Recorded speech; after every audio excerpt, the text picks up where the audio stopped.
retomando el texto, dice ahí en en segunda a los tesalonicenses, en el capítulo 2 y el versículo 8, dice: entonces se manifestará aquel inicuo, a quien el Señor matará con el espíritu de su boca y destruirá con el resplandor de su venida. Inicuo, cuyo advenimiento es por obra de Satanás, con gran poder, señales y prodigios mentirosos. Poder, señales y prodigios mentirosos. Es decir, que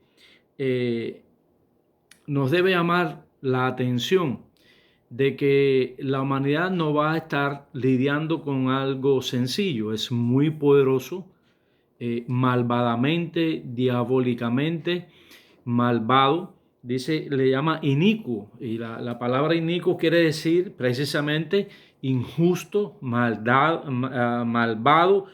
cruel, perverso.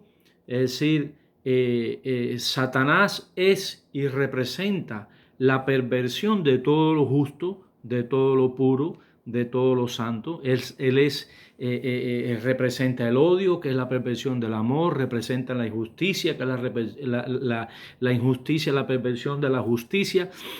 Es decir, que el poder al que se está enfrentando el hombre desde que cayó es un poder tan grande que el hombre no puede confrontarlo.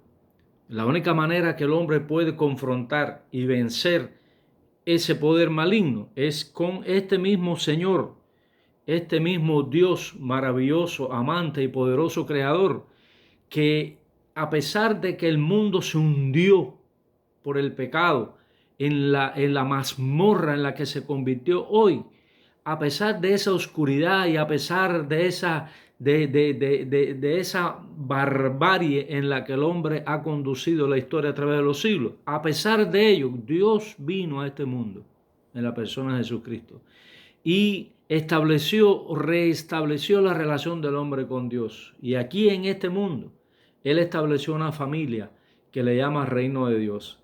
Por eso Él estableció su familia, dejó a sus siervos para que esta familia pudiera seguir expandiéndose a lo largo de los siglos. Pero ese día llegará en que, a pesar de que este inicuo, este perverso, este cruel, injusto, que todo lo que hace es sobre la mentira, todo lo que logra es a través de la manipulación, no hay nada puro, no hay nada justo. Y todos los que se alinean con él son víctimas de él por causa de su maldad.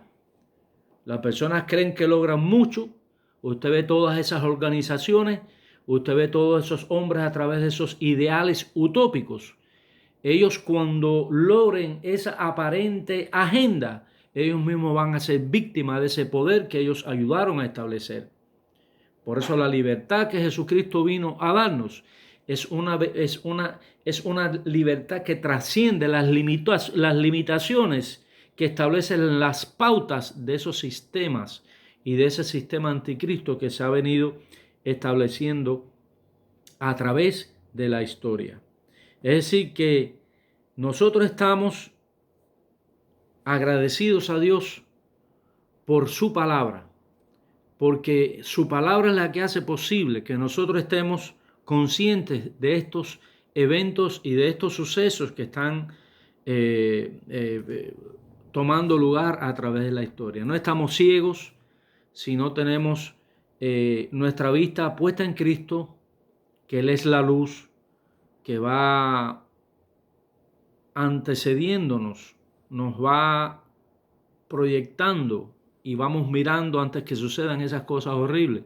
Por eso, cuando llegan esos eventos, dice la Biblia: no temas, dijo Jesucristo, ni se turbe vuestro corazón. Es decir, que cuando el Señor hace ese llamamiento es porque iban a venir circunstancias tan oscuras al mundo que, si tú no creías en Él, tú ibas a sucumbir por miedo, por desorientación, y no ibas a sobrevivir. Es lamentable lo que le está pasando a la humanidad, es lamentable lo que le está pasando al hombre por despreciar a Dios. Hay que tener la mente entenebrecida para aborrecer la luz, como dijo Cristo, amaron más las tinieblas que la luz. Jesucristo vino y los rechazaron. Jesucristo vino y los crucificaron. Hay que tener la mente entenebrecida para rechazar la obra que Jesucristo hizo. Y comenzó ese rechazo por la religión. El mismo judaísmo que proclamó el advenimiento del Mesías fue ese mismo judaísmo representando a aquellos fariseos diabólicos a los que Cristo le llamó sepulcros blanqueados, a los que Cristo le llamó ustedes son hijos de vuestro padre el diablo. Por eso lo crucifican, porque ellos no soportan la verdad, porque quien no recibe a Cristo no soporta la verdad, porque los que no reciben a Cristo aborrecen la luz, porque la luz trae a la evidencia la maldad del corazón y de la mente. Por eso nosotros sabemos que ese poder oscuro de Satanás, el único que puede liberar la mente y hacer que el hombre desarrolle correctamente sus sentidos en el orden correcto, cuando vienen al conocimiento de la luz, cuando vienen al conocimiento de la verdad que está en la persona de Jesucristo, y descubrir en la creación y descubrir en la doctrina todo el beneficio que Cristo del cielo vino a ofrecernos gratuitamente. Quien crea que está facultado para brindar eso es un idiota. Nosotros sabemos que Cristo vino a ofrecerlo de una manera gratuita y debemos exponer la palabra de Dios de una manera gratuita. Ni siquiera por intercambios de favores. El único favor que nosotros hacemos es a nosotros mismos cuando proclamamos la palabra de Dios, porque es un don, es un regalo que Cristo vino a ofrecernos. Quien manipule eso es un hijo de Satanás, porque la manipulación no viene de Dios. La manipulación viene de Satanás, que inclusive usa la verdad, añadiéndole o quitándole para sus oscuros fines. No olvidemos lo que dice Apocalipsis al final, en sus últimas palabras, dice el Señor a Juan en Apocalipsis, el que le añade o le quite a esta palabra, Dios va a hacer que caiga sobre él todos los juicios que hay en este libro, que hay en esta profecía. El Señor nos guarde, el Señor nos ayude, el Señor nos fortalece, el Señor nos da las herramientas, el Señor hace que nosotros podamos permanecer, aun cuando es al precio de nuestra vida física, pero nosotros estamos seguros que como Cristo resucitó, también nosotros resucitaremos. No le tememos a la muerte, porque si el diablo o sus secuaces quitan nuestro cuerpo, destruyen nuestro cuerpo, simplemente adelantaron lo que por naturaleza un día llegará. Así que más allá o más acá, lo importante es permanecer en fidelidad al Señor. Esa es la iglesia que Cristo viene a buscar, esa es la iglesia que Cristo viene a levantar. Y dice que el Señor mismo vendrá, el Señor mismo matará al inicuo con el poder de su resplandor. O sea, el resplandor de Cristo, notemos la importancia que tiene ahí, que dice el resplandor de su venida. Hay personas que no le prestan atención a esto y no se dan cuenta que Cristo hay que estar en una naturaleza restaurada. Tenemos que estar transformados porque Cristo ascendió al Padre. Está sentado a la diestra del Padre con el resplandor de su gloria, que no hay nada en esta creación caída que pueda soportar su presencia.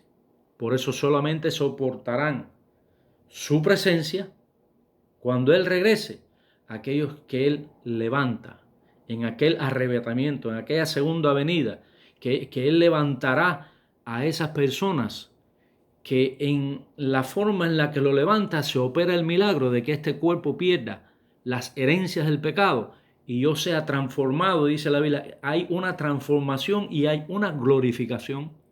Es la única manera que el ojo humano puede ver la presencia de Jesucristo glorificado.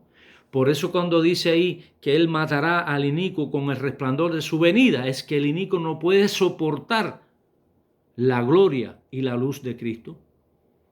y fuera de él nadie la podrá soportar, porque si el inicuo, que tiene todo el poder, que tiene la capacidad de hacer señales, la capacidad de hacer milagros y prodigios mentirosos, si él, que tiene todo ese potencial y todo ese poder, no puede soportar el resplandor de la gloria de Cristo, ¿cuánto más aquellos impíos que siguieron ese proyecto globalista van a poder soportar la presencia de Dios? Solo soportarán la presencia de Dios. Solo no serán eliminados y aniquilados aquellos que tienen en su alma, que la Biblia llama corazón, aquellos que en su personalidad fueron sellados por el Espíritu Santo y viven la vida en la luz de Cristo, aún bajo las limitaciones sensoriales. Bendito sea Dios. Así que en este estudio estamos proclamando que la palabra de Dios es la verdad, y estamos proclamando que la persona de Jesucristo, cuando Él fue recibido al Padre, usted solamente lea Filipenses capítulo 2, de lo que Él tuvo que despojarse para venir a este mundo y lo que Él retomó cuando subió de este mundo, porque si Cristo hubiera en su segunda venida, viniera de la misma manera que vino en la primera, no hubiera tenido necesidad de despojarse de nada, hubiera venido como Él era, a través del nacimiento virginal de María. Pero no, Él se despojó de su gloria, no de su divinidad, no se despojó de su esencia, de sus atributos divinos eternos, sino Él renunció a esa expresión de gloria, a esa expresión de santidad infinita que solo es posible manifestarla en el cielo. Él tuvo que venir y tomar posición de un cuerpo, sujetarse a las limitaciones sensoriales de ese cuerpo, limitarse al tiempo y el espacio que ese cuerpo viviría. Entonces, de esa manera es que pudo Jesucristo desarrollar el ministerio del Cordero Pascual, el ministerio sacrificial, y ese ministerio sacrificial solamente durará desde la primera venida hasta su segunda venida, que es donde se hace efectiva esa sangre gloriosa que Él derramó en la cruz. Pero cuando Él determine venir a recoger a todos aquellos que fueron lavados por su sangre en la cruz, solo esos estarán en condiciones para ser transformados, para que su resplandor no los destruya. El diablo,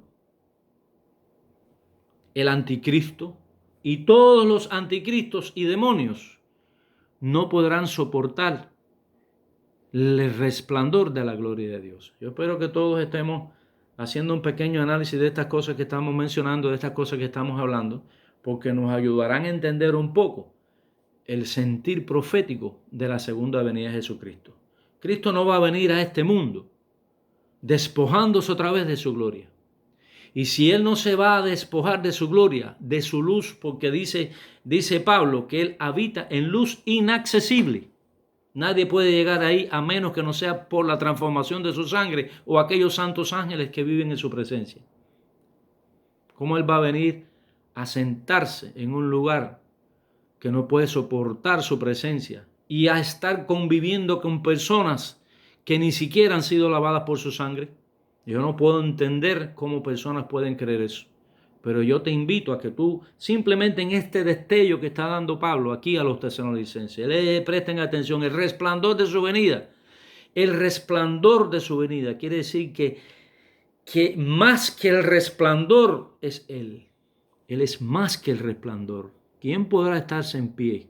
Hermano, más vale que procuremos vivir una vida que le agrade, para que, amando su venida, por causa de la obra que Él operó en la cruz, de su sangre redentora como Cordero Pascual, en ese acto, el más grande, porque será la interacción del Dios glorificado con la creación caída. Deben decirle que por eso la Biblia dice que nosotros esperamos, según Pedro, en el capítulo 3 de su segunda carta, nosotros esperamos cielo nuevo y tierra nueva donde mora la justicia.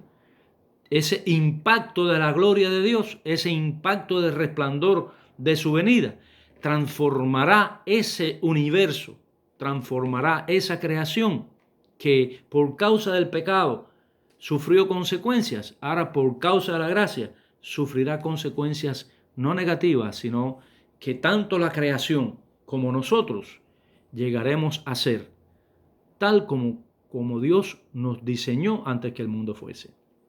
Y aquí en este pasaje glorioso, en este pasaje maravilloso, nosotros vamos a continuar avanzando. Yo les invito a buscar allí en el libro de Apocalipsis, capítulo 17, y yo pudiera darle la cita y ustedes la pueden leer, pero estoy sintiendo tan grande en mi corazón la necesidad de leer cada vez más y más y más la palabra de Dios, que por eso vamos a leerla y vamos a evitar que ustedes tengan que hacer una tarea que puede olvidárseles después. Es mejor ahora leerla. Dice Apocalipsis 17, versículo 1. Vino entonces uno de los 7 ángeles que tenían las 7 copas y habló conmigo diciéndome: ven acá y te mostraré la sentencia contra la gran ramera. O sea, la gran ramera, cuando lo vemos en el futuro escatológico, entendemos que la gran ramera es el proyecto anticristo más grande que Satanás ha logrado en la historia. Ya esto Satanás lo logró, la gran ramera, la que está sentada sobre muchas aguas. Aunque no vamos a hacer un análisis palabra por palabra, sí vamos a analizar la esencia del texto, porque tampoco queremos que sea demasiado agotador el estudio. Este estudio simplemente es creando una motivación hacia la Biblia, creando una motivación hacia la palabra, que cuando nos motivamos hacia la palabra de Dios, hacia las Santas Escrituras, nos estamos motivando a ir al que la inspiró, a ir al que la dio, al que la diseñó. Ahora, versículo 2 dice: por lo cual han fornicado los reyes de la tierra. Así que ya se está introduciendo que hay un proyecto diabólico que se llama la gran ramera, y en ese proyecto dice que han fornicado, o sea que han tenido una relación muy estrecha, los reyes de la tierra. ¿Quiénes son esos reyes de la tierra? Esos reyes de la tierra es la élite. Retomamos la idea del principio. Esa élite, ese grupo que está por encima, que se cree que, y realmente lo está por encima de la sociedad, que tienen todo el dinero, tienen toda la tecnología, tienen todo el recurso científico en su mano, tienen a la prensa, tienen debajo del cielo, tienen todo lo que necesitan para lograr esto, exceptuando que no tienen a Dios. ¿Entienden? Entonces todos los reyes, los reyes en el tiempo de la monarquía eran la élite, en el tiempo moderno son los integracionistas, son los multilateralistas, son todas aquellas organizaciones globales que tienen ese fin común. Basta que alguien diga: queremos resaltar los valores nacionalistas, para que le caigan en pandilla y traten de, usando todos esos recursos que tienen, tratando de aniquilarlo, y si pudieran matarlo, lo mataban. Y no solo ese sistema integracionista que tiene bajo su sombrilla todas esas organizaciones con todo tipo de ideologías. Ahí están los de izquierda, los de derecha, los del norte, los del sur. Todos caben ahí, porque dijo Cristo: el que no es conmigo, contra mí es. Si tú no perteneces al reino de Dios, yo no estoy haciendo nosotros los cristianos, y Dios no discrimina. Cuando tú no te tomas el medicamento, cuando tú no buscas la solución, tú eres el que te estás autoexcluyendo. Es decir, que Cristo no vino a establecer un reino para excluir y seleccionar un grupo de personas. Eso no lo vino a hacer Cristo. Vino para morir por el mundo entero.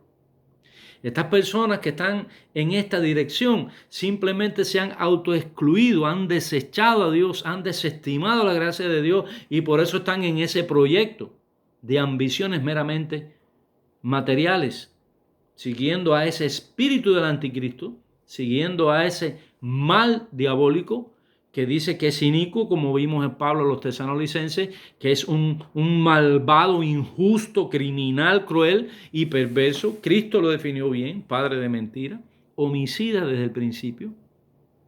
Él es el experto manipulador. Porque cuando dice ahí Apocalipsis, el texto que citamos anterior, que dice el que le añade o le quita, va a buscarse el juicio de las profecías de este libro. Está queriendo decir el que le añade o le quita es el que manipula. Y tiene la verdad ahí, pero la manipula. Y cuando se manipula la palabra, se potencializa el daño en aquellos que la reciben. Porque teniendo la verdad, no llegan a conocerla.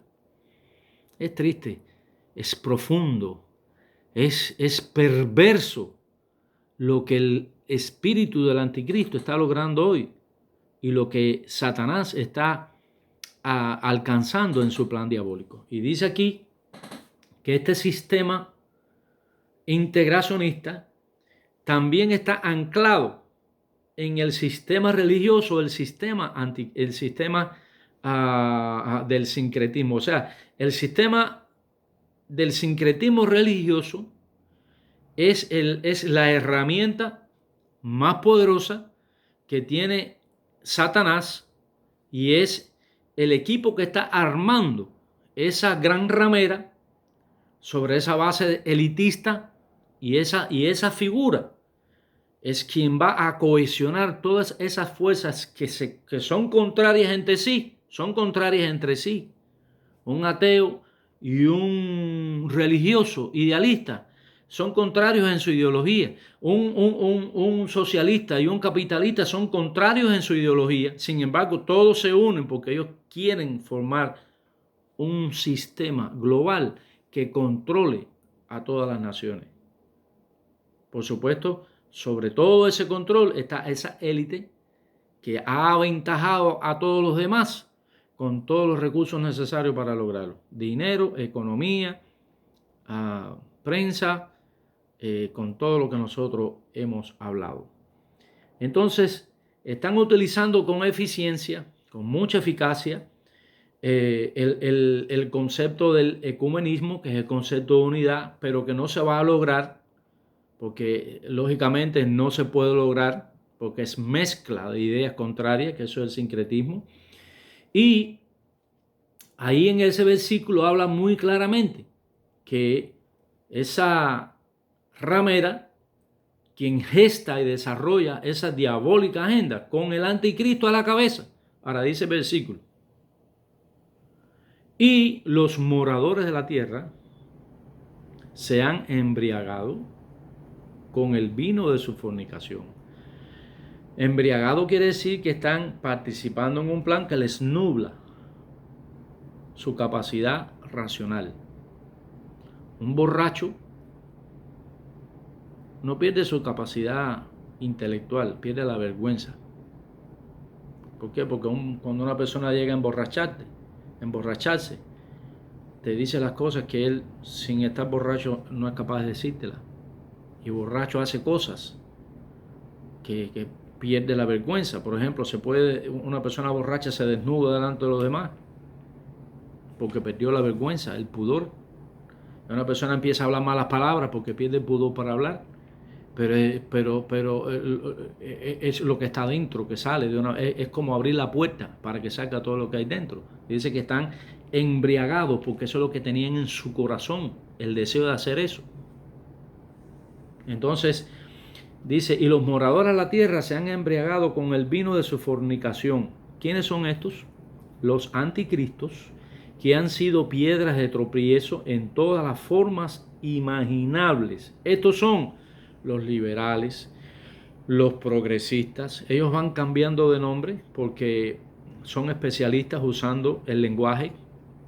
Por eso Dios en la Torre de Babel sembró división, porque Dios sabe lo que la capacidad y la fuerza que genera el lenguaje en la sociedad, cuando es una sociedad que no está alineada con la palabra de Dios. Por supuesto, de estos progresistas, modernistas, conservacionistas, socialistas, comunistas, apóstatas, es decir, falsos cristianos, añadiendo a la prensa y la tecnología, como hemos hablado, todos contrarios al plan y la agenda divina en pro de la salvación del hombre. Dice el versículo 5. Babilonia la Grande. ¿Quién es Babilonia la Grande? El Babilonia la Grande es el origen de este nombre para este proyecto futuro. Entonces, Babilonia, su nombre original va a Babel. Babel es el centro original donde se estableció de una manera, desde la perspectiva de la conciencia social. Los hombres dijeron: vamos a hacernos un nombre, una ciudad, vamos aquí, y comenzaron a establecer adelantos científicos, sabiendo que Dios existía, pero a la vez retando a Dios. Ya Dios destruyó el mundo por agua. Nosotros vamos a hacer un observatorio aquí, vamos a saber cuándo Dios va a mandar el agua, no nos hace falta Dios, aunque Dios esté ahí. Qué cosa más triste, ¿verdad? Entonces, Babel simboliza la falta o la falsa religión. La falsa religión representa las hechicerías en todas sus manifestaciones, la astrología en sus versiones más antiguas. Es decir, Babel representa el cimiento mismo del paganismo. Entonces, cuando nosotros miramos las profecías que está hablando el Señor aquí en Apocalipsis a Juan, se relaciona ese Babel con el resurgimiento en Roma. Por eso le llama la gran ramera. Y más que la gran ramera, ¿usted sabe cómo le llama? Es palabra fuerte del Señor. Dice: la madre de todas las rameras y las abominaciones de la tierra.